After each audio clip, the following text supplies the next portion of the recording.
If you've been looking into moving to North Carolina and buying property here, you may have already heard about a not so little thing we have called a due diligence fee. This is one of the most misunderstood and unique aspects to buying property in North Carolina, since it only exists here and a few other states. So it's super important to understand what the due diligence fee is, where it came from, and how it affects you as a buyer. My name is Matt Martin, and I'm a realtor in the Raleigh area of North Carolina. I've helped tons of clients relocate to the Triangle region, and if you're looking to do the same, I'd love to help you too. And if you'd like to see more videos like this, please be sure to like, comment, and subscribe below. So I already made a whole video about the buying process in North Carolina, which you can check out here. I think it's here. And it included a high-level overview of due diligence. But here I'm going to break it down even further. So everyone knows that an offer to purchase a home must include the price you're willing to pay.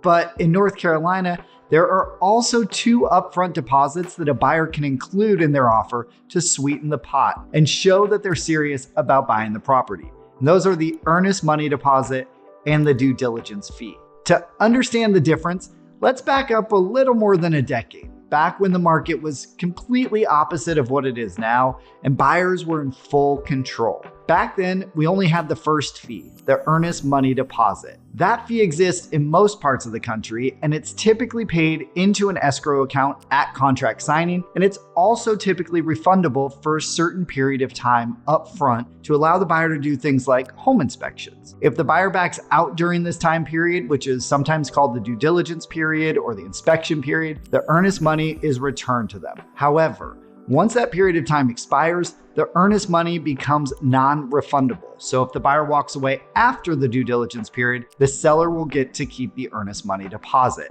That's where the assurance for the seller lies. So I'm gonna oversimplify things here a bit. But what was happening a decade or so ago when we were in a total buyer's market was that buyers were making offers on multiple homes at once, going under contract on those homes, possibly even getting inspections on those homes, and then backing out before the due diligence period was up on all but the home they wanted, getting their earnest money deposits back on the others. This would leave multiple sellers in the lurch, needing to relist their homes with no compensation for the period it was taken off the market. Enter the due diligence fee, which was created to remedy this lack of compensation to the sellers. It is a non-refundable fee that is paid to the seller once your offer is accepted to essentially give you access to your due diligence period. That means that you can still walk away during the due diligence period for any or no reason, and you'll still receive your earnest money deposit back, but the seller will keep your due diligence fee to compensate them for the time they took the property off the market. Seems reasonable enough, right?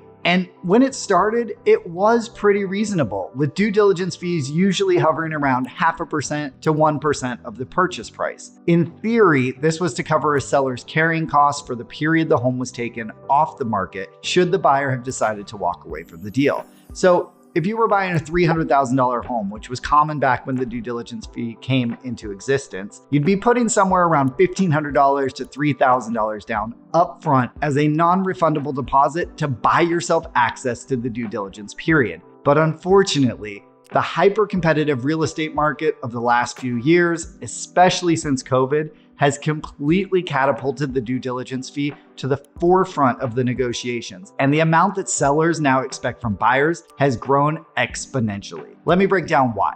So when a seller is reviewing offers, they're typically gonna go with the one that is most likely to close. Or said differently, the one with the least risk of the buyer not going through with the deal. The due diligence fee provides huge assurance to a seller for two reasons. First up, it's non-refundable from the moment the contract is accepted, as opposed to earnest money, which is refundable up until the expiration of the due diligence period. And second, it's paid directly to the seller, whereas earnest money is held in an escrow account until closing. That means the seller can literally deposit this chunk of money into their bank account and use it to their liking before the house has even closed. And they're pretty much guaranteed to not have to pay it back, even if you walk away. And if the due diligence fee is large, the seller has pretty good assurance that the buyer won't walk away from the deal and lose that money, even if they find something not fully up to their liking during their due diligence period. I mean, Who's gonna walk away from $10,000 or $25,000 because the shower head leaks some? Now, let me emphasize something here. A buyer can get their due diligence fee back if the seller walks away from the deal, or if the buyer can prove, and that usually means in court, that the seller intentionally and fraudulently misrepresented a material fact, like painting over a huge area of mold on the ceiling and not disclosing it. But outside of that, the seller is pretty much assured of that money. So the due diligence fee has become a way for buyers to say to sellers, I won't walk away from this deal, and here's a chunk of money up front to ensure that. So what's an average due diligence amount now? Unfortunately, there isn't a simple and easy rule to follow anymore, and it'll really depend on the neighborhood, how long the home's been listed, and what's important to the seller. Recently, I've written offers with due diligence fees still as low as $2,000, but I had another that went all the way up to $70,000. And I even had a colleague write one for $200,000. I'm guessing your head just exploded. So now is when I should probably mention that both the due diligence fee and the earnest money deposit are credited back to you at closing and count towards your purchase price. They are not in excess of your purchase price. So if you're buying a $500,000 home with a 20% down payment, that means you're planning on laying out $100,000 in cash at the closing table, plus your closing costs. So the best way to think about due diligence and earnest money